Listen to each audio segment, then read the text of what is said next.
So thank you for tuning in to OUM Cast, and today we are very, very honored to have with us a guest from the Institute of Teaching and Learning Assessment, or ITLA, yang bagi Professor Dr. Syahri Abdul Hamid.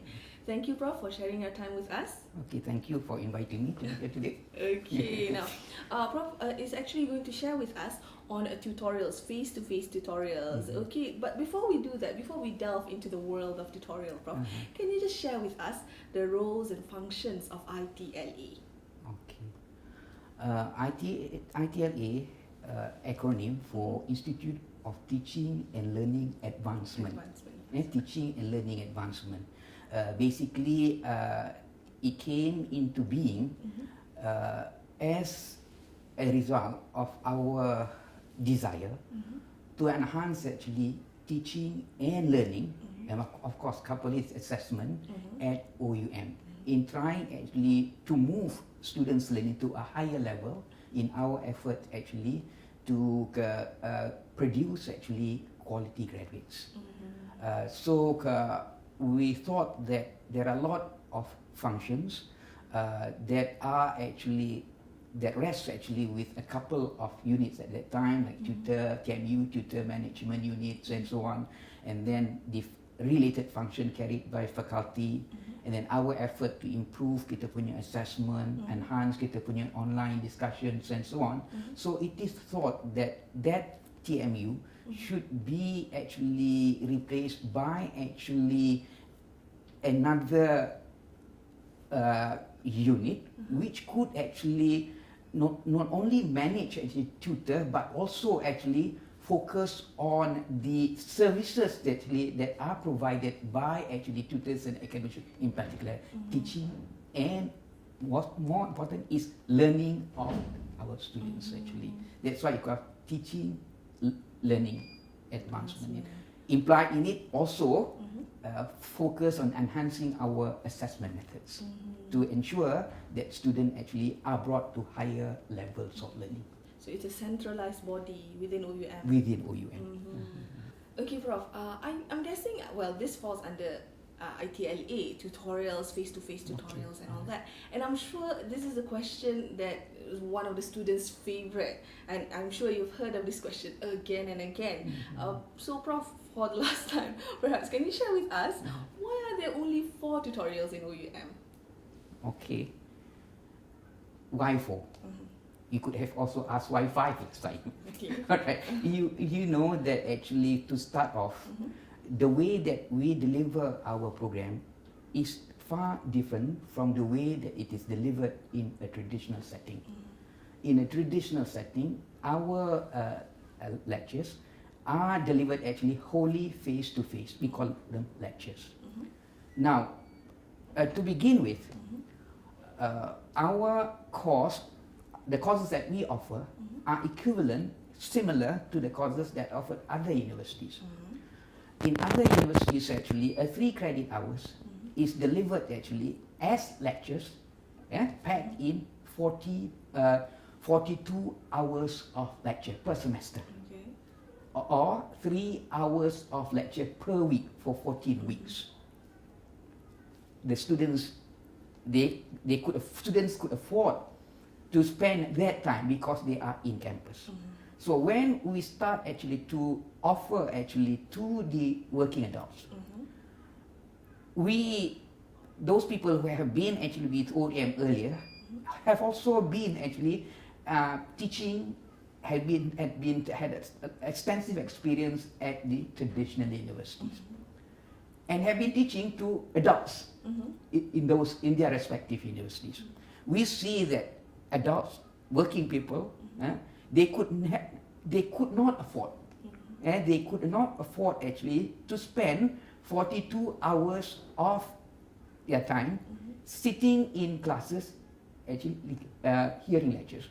So we look at the practices of other open universities all over the world, and we came with the idea of a blended mode of learning. You see, many people are aware of our blended mode of learning. You have actually a blend of 3 modes of delivery: self-managed learning, face-to-face sessions and the online sessions. Now, out of these three, the most important philosophically is actually self-managed learning.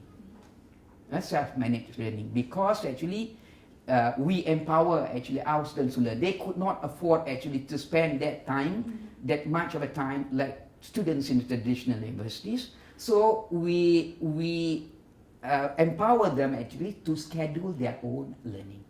And that's why we have that self-managed learning. We facilitate them actually to study and on their own by providing actually support, and very important the learning materials. Now, this is the self-managed learning is the central mode. We give them material, we provide them the support, they manage their learning.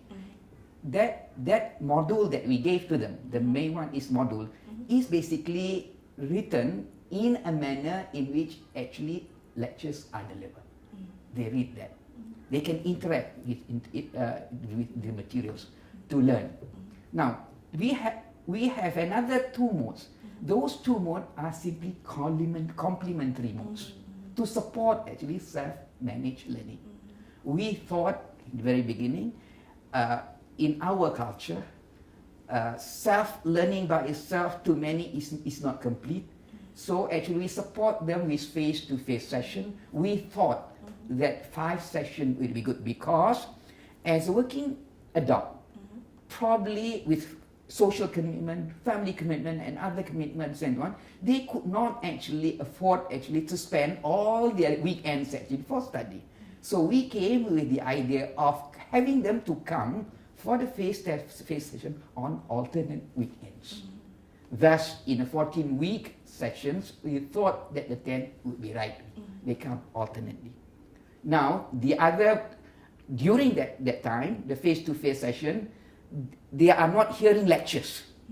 They are supposed actually to interact with tutors, interact among themselves and so on, discussing actually difficult concepts and so on, and tutor bringing them to higher levels of learning beyond what is given in the text, in the module.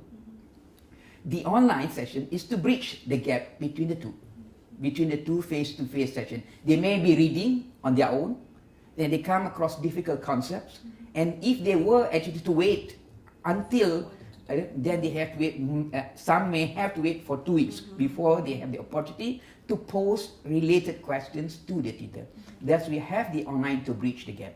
But however, the relative role actually, a role of these mode have changed. And learners' reaction actually, dependence on each one also have changed. In our system, unlike the traditional one, the attendance at the face-to-face session is not compulsory.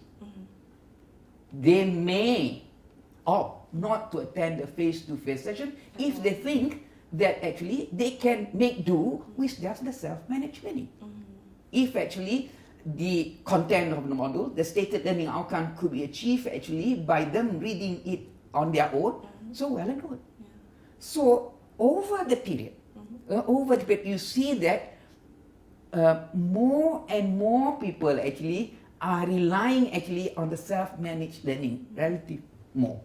And the participation in the face-to-face session has been decreasing.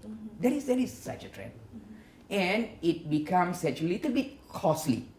I'm not saying that we are giving cost concession, but I go to that, the savings that is generated as a result of reducing from 5 to 4. After all, they are not attending.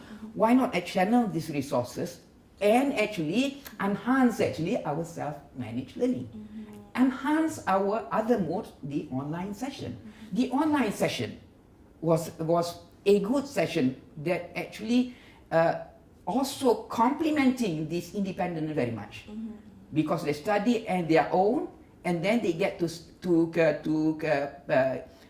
participate in online discussion with a larger community of learners. And in some places, we have actually difficulty in getting actually qualified, experienced tutors and so on. So you have noticed actually our face-to-face, our online session, the philosophy of it also has changed over time. Initially, just like I said, that online session is to bridge the gap between between two face-to-face sessions.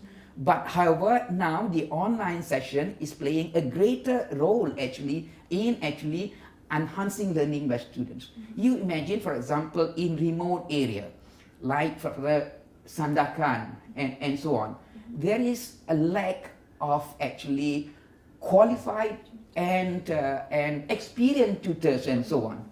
Now, by having this decoupling, the online session from the face-to-face session, we are pulling actually students from different areas and making available actually to them subject matter expert from anywhere in the country. And through that, students get actually better facilitation from more knowledgeable and more experienced who are subject matter experts.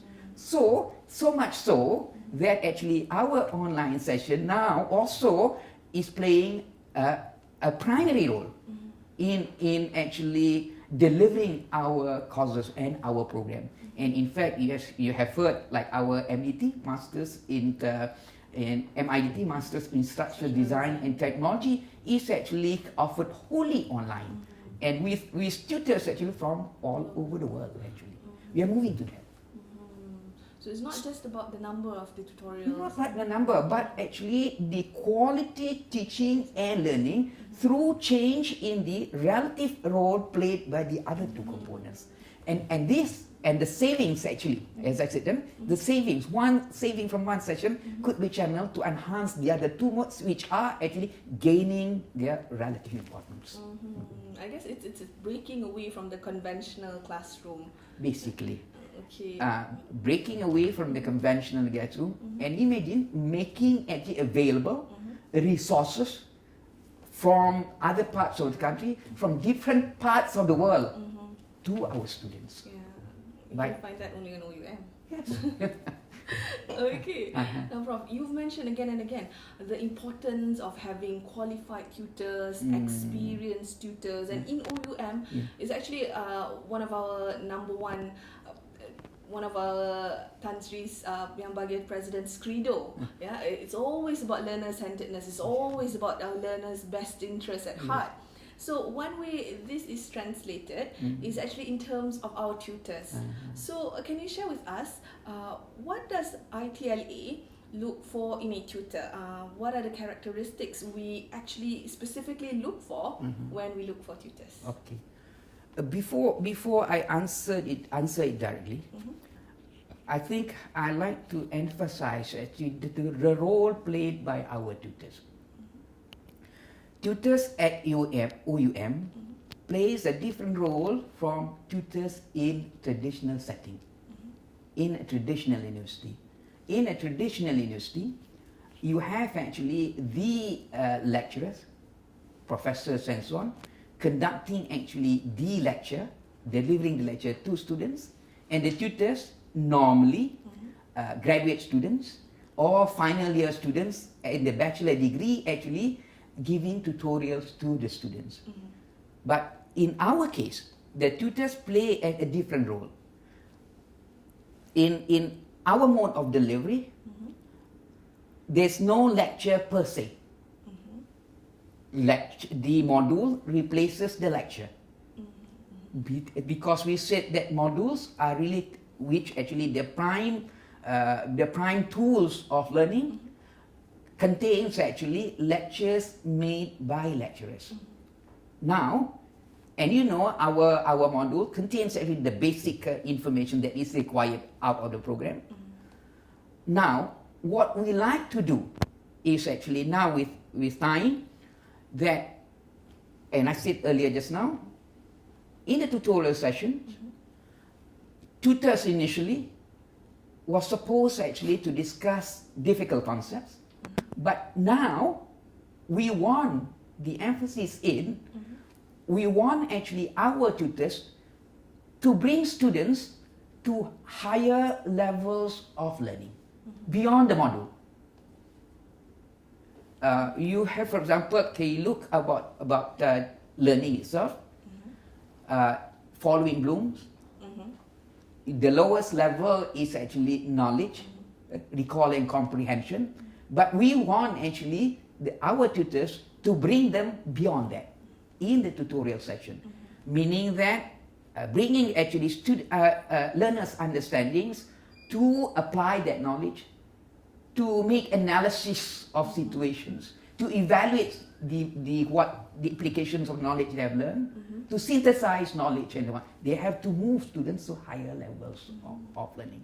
Thus, we need actually qualified and experienced actually tutors who could facilitate that face-to-face sessions.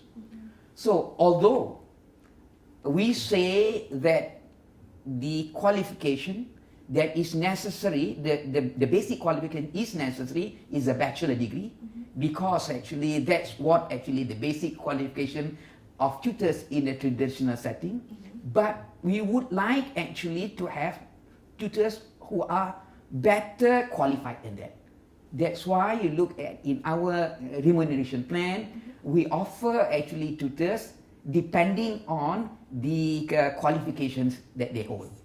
We offer actually relatively higher amount for those who have masters, and higher still for those with doctorate, with professors and so on, because we want to attract the qualified people, best qualified people to attract them.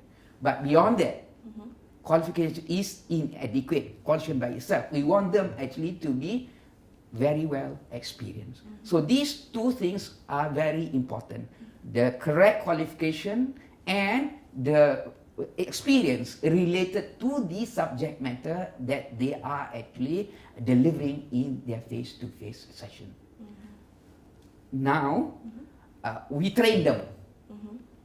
Qualification and experience, outside experience, isn't inadequate if they do not understand our pedagogy.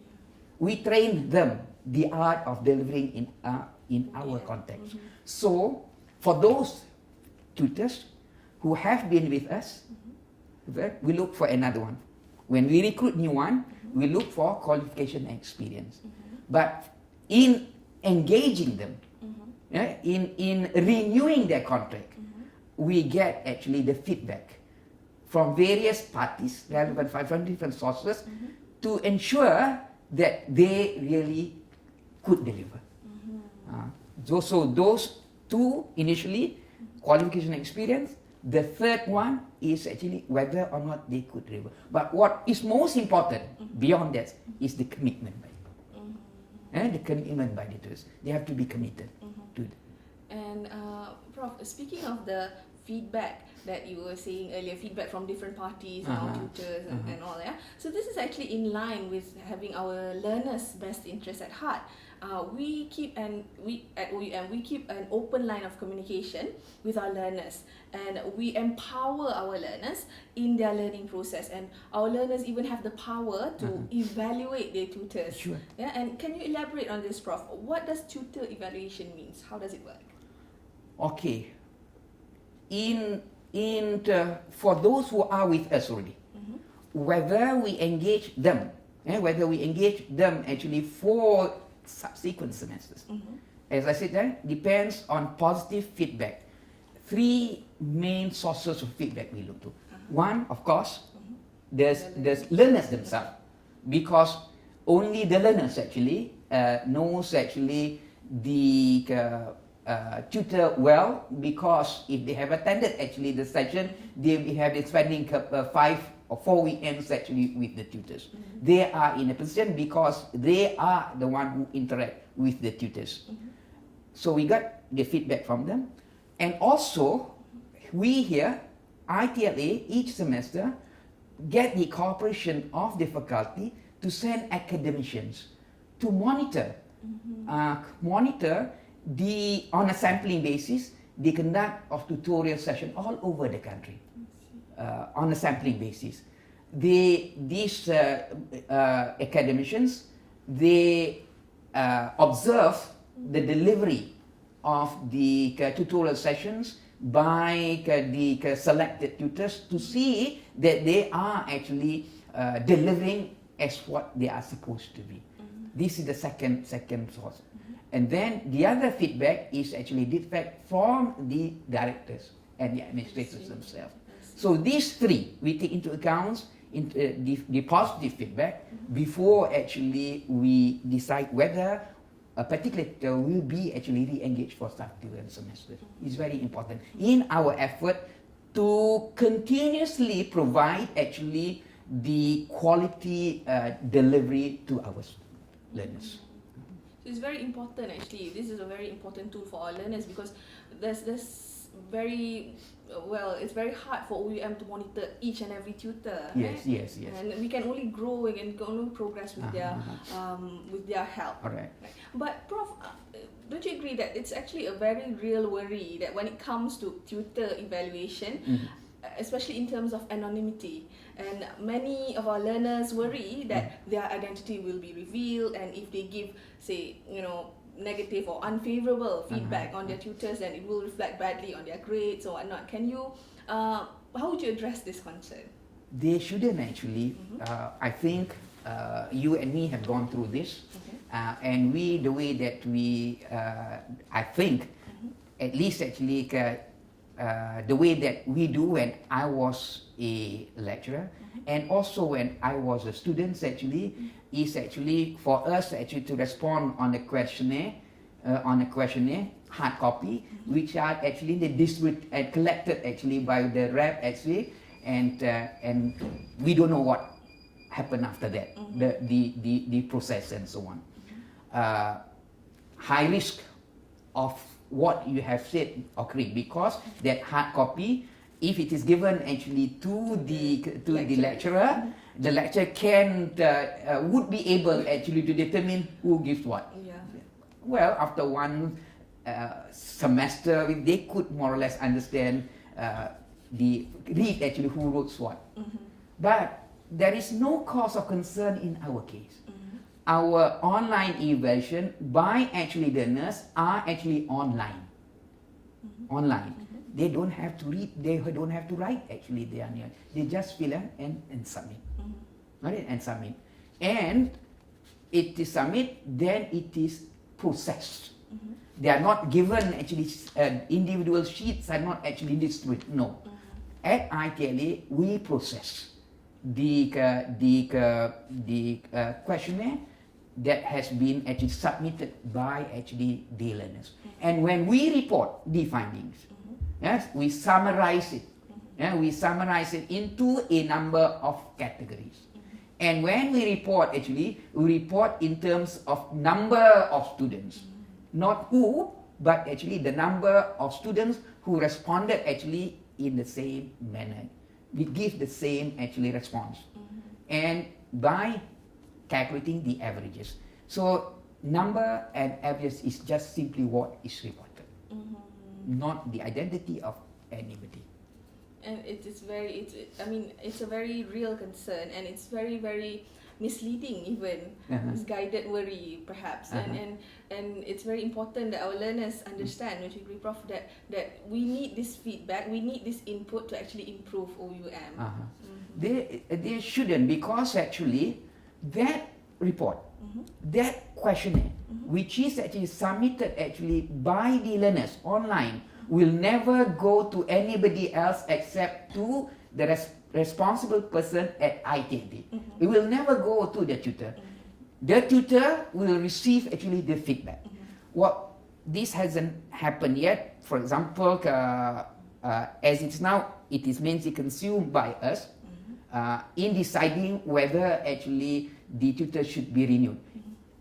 The other components where actually we have that feedback by the academic tool monitor, they get instant feedback, the tutors. I also do that monitoring. Normally, at that monitoring, I will talk to the relevant tutor and then give them actually my feedback. Hopefully, they could improve. Our purpose is not to punish them, the tutors. We want them also to develop. We want them to improve. What we are thinking now, we are doing immediately now, we are actually trying to come up with an aggregate measure. I see. Because I told you we have 3 sources of information. and then we are developing actually a specific questionnaire. We have the questionnaire for the learners. We have actually the questionnaire that are used actually by the academician who monitor.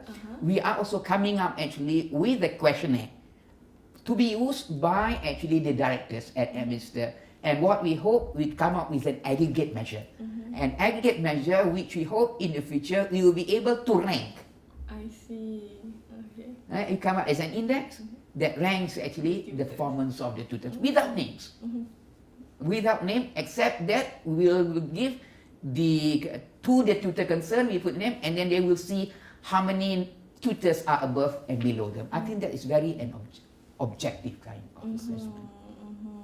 So, Prof, well, you mentioned earlier about the 4 tutorials. We have only 4 tutorials, and our learners are worrying that they only have 4 tutorials. And it's very, very important to them to actually get the best of this out of these tutorials. What's your advice to our learners, Prof, in terms of making the best out of their tutorial sessions? I've been saying right from the very beginning, 2001,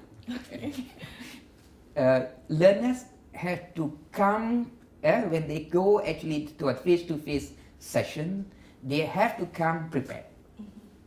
Read the materials. All right, read the materials on their own first. Try to understand. Then, when they go to the face-to-face tutorial session, be prepared to interact, to involve actually in the discussion. If they have, as it is now, difficult concepts and that they couldn't understand when they were reading the modules on their own, that's the time at them to seek clarification personally, directly from the tutors. But beyond that, and I think this has to do with, this is also related to quality learning. What I would like to see also, when they go actually tutorial session, they will be able actually to reach higher levels of learning. Higher levels of learning. What I would hope is that when they go to the tutorial session, the tutors actually would be able to facilitate them to apply the knowledge, to bring them to higher levels, next higher levels of analysis on. They have to be prepared to that. But this needs actually the cooperation of both actually tutor and learners. Tutor who can facilitate them to move to higher levels of learning, and learners who are well prepared. You imagine actually our learners, although they do not have actually the degree yet, but they have a vast amount of experience with them. Relevant experience, because when we admit students, we take them actually on the basis of their prior experience. And I think if they come there with prior experience, they could readily be moved actually to that higher level. So they are in a position. I think if they do that, then I think our objective of producing quality graduates actually will be there. If I can relate that, see, our final exam, the format of our final exam has changed from what it was before. See, our final exam now consists of a 3-part final paper. Part A, Part B, Part C. Part A, answer all. Part B, 3 answer 2. Part C, 2 answer 1. That part A is to test actually students their understanding of the knowledge. Knowledge, recall, comprehension will be tested then. B, the higher level of something, application and analysis. C is evaluation and synthesis. What I would like to see actually in the tutorial session is that they have actually the opportunity to relate their understanding to that domains of learning, higher levels of learning. And I think if the two parties cooperate, then I think the students' understanding of environment and will be much better, and our desire of actually producing quality would be actually attained. Okay, so looks like we've come to the end of the segment, Prof. Thank you Okay. so much for spending some of your time and your advice, your expertise with us. And I hope this is not the last time you'll be with us on Radio OEM. Thank you so much. I enjoy actually the interview, and I hope actually this would be of what we have said would be discussed would be of benefit to our learners. Thank you so much. Okay, thank you.